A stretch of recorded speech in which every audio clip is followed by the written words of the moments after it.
سوال مجھے کرنے ہیں۔ پہلا یہ کہ جو لوگ دنیا سے چلے جاتے ہیں ہمارے بزرگ، ان کو ثواب پہنچانے کے لیے اگر ہم کسی کو بلاتے ہیں، بچوں کو یا کسی حافظ قرآن کو کہ قرآن پڑھے، تو کیا وہ ثواب انہیں ملتا ہے؟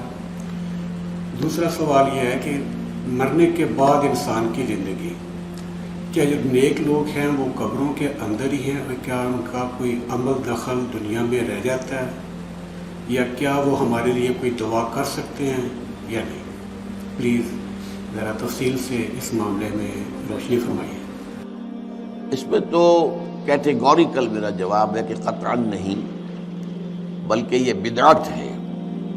یعنی یہ بجائے آپ کو کوئی ثواب دلانے کے الٹا جو ہے آپ پر گرفت ہو جائے گی، ایسی کوئی چیز صحابہ سے ثابت نہیں ہے۔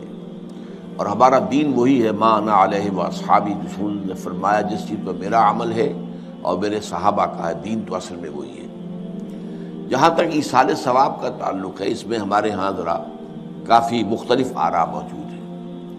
مجھے اس رائے سے اتفاق ہے کہ مالی اگر کوئی عبادت ہے، اس کا ثواب آپ اپنے کسی فوت شدہ بزرگ کو منتقل کر سکتے ہیں۔ مطلب آپ نے کسی بیوہ کی کوئی مدد کی ہے، کسی یتیم کی کوئی مدد کی ہے، کسی دینی کام میں پیسہ لگایا ہے، کوئی صدقہ جاریہ شروع کیا ہے خدمت خلق کے لیے وغیرہ وغیرہ، تو اس کی تو جو ہے اس کے ثواب کو منتقل کیا جا سکتا ہے کہ اللہ اس کا ثواب میرے والد یا میری والدہ کے منہ کو پہنچا دیں۔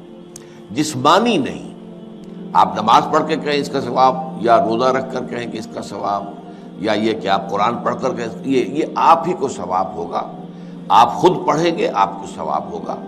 البتہ ایسے تمام افعال کے بعد جب آپ اللہ سے دعا کریں گے، یہ نہیں کہیں گے کہ میرے اس فعل کا ثواب منتقل کر دے، اے اللہ میرے والدین کی مغفرت فرما، تو یہ کوئی نیک کام کرنے کے بعد جو ہے اس دعا کی تاثیر جو ہے وہ بڑھ جاتی ہے۔ بس اس پہلو میں انڈائریکٹلی اس کا ایک تعلق بن جائے گا، ورنہ یہ کہ وہ اس طریقے سے بچوں کو بلانا اور پڑھانا اور یہ جو ہے سوئم میں کرنا اور قرآن خوانی کی محفلیں، یہ سب بدعات ہیں، اور یہ در حقیقت دین میں اضافے ہیں اور ان کی کوئی حقیقت نہیں ہے۔ دیکھیے، انسانی زندگی کے یہ 3 دور ہیں: حیات دنیاوی جو ہماری پیدائش سے شروع ہو کر اور ہماری موت پر ختم ہو جائے، پھر حیات برزخی موت سے لے کر قیامت کے دن تک، اور پھر حیات اخروی ہے قیامت میں ریزوریکشن کے بعد سے وہ زندگی جو ہے جو جنت یا دوزخ کی ہے۔ اس میں ان دونوں زندگیوں کے بارے میں تفصیل سے کوئی بات کرنا بالکل غلط ہے، اور اس سے فتنے پیدا ہوتے ہیں۔ ظاہر بات ہے کہ قبر، جسم تو قبر میں رہتا ہے، اس میں تو کوئی شک ہی نہیں ہے۔ روح کہاں جاتی ہے؟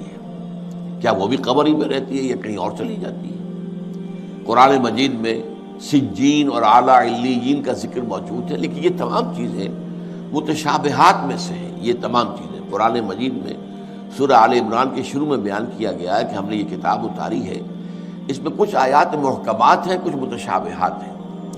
وہ متشابہات کا ایگزیکٹ مفہوم جاننا اس وقت ہمارے لیے ممکن نہیں ہے۔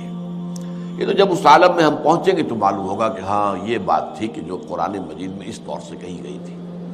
لیکن یہ کہ اس وقت جو ہے جتنا کچھ ہمیں حدیث صحیح میں مل جائے یا قرآن میں مل جائے، اس عالم برزخ میں بھی یہ تو ہوتا ہے کہ جو نیک لوگ ہیں انہیں کچھ نہ کچھ جو ہے اثرات اچھے ان پر پڑتے رہتے ہیں، ان کی ارواح پر کہہ لیجئے، اور کچھ جو برے ہیں ان کے اوپر جو آخری انجام ہونا ہے اس کی کچھ ریفلیکشن ہوتی رہتی ہے، جس کو حدیث میں کہا گیا ہے کہ ہر قبر جو ہے وہ یا تو جنت کے باغیچوں میں سے ایک باغیچہ ہے یا دوزخ کے گڑھوں میں سے ایک گڑھا ہے، یا کہیں کہہ دیا جاتا ہے کہ کھڑکی کھول دی جاتی ہے اس میں، یا جنت کی طرف سے ٹھنڈی ہوائیں آئیں، خوشبوئیں آئیں، اور یا دوزخ کی طرف سے کہ آگ کی لپٹ آئے۔ دوزخ میں داخل ہوں گے قیامت کے بعد ہی، اور جنت میں داخل ہوں گے قیامت کے بعد ہی، لیکن اس کے کچھ آثار پڑنے شروع ہو جاتے ہیں، وہ جس کو انگریزی میں آپ کہتے ہیں coming events cast their shadows before, بعد میں آنے والے واقعات جو ہیں ان کے کچھ سائے جو ہیں پہلے سے آنے شروع ہو جاتے ہیں۔ تو اسی طرح سمجھیے کہ جو کچھ آخرت میں کسی انسان کے ساتھ ہونا ہے اس کا ایک عکس جو ہے وہ عالم برزخ میں شروع ہو جاتا ہے۔ اسی لیے قرآن مجید میں یہ بھی آیا ہے کہ یہ جو آل فرعون تھے یہ صبح و شام جہنم پر پیش کیے جاتے ہیں، اور قیامت کے دن پھر کہہ دیا جائے گا ادخلوا آل فرعون النار، ان کو داخل کر دو آگ کے اندر۔ دین کی بات پھیلانا صدقہ جاریہ ہے، ثواب کی نیت سے ویڈیو کو شیئر ضرور کیجیے۔ جزاک اللہ۔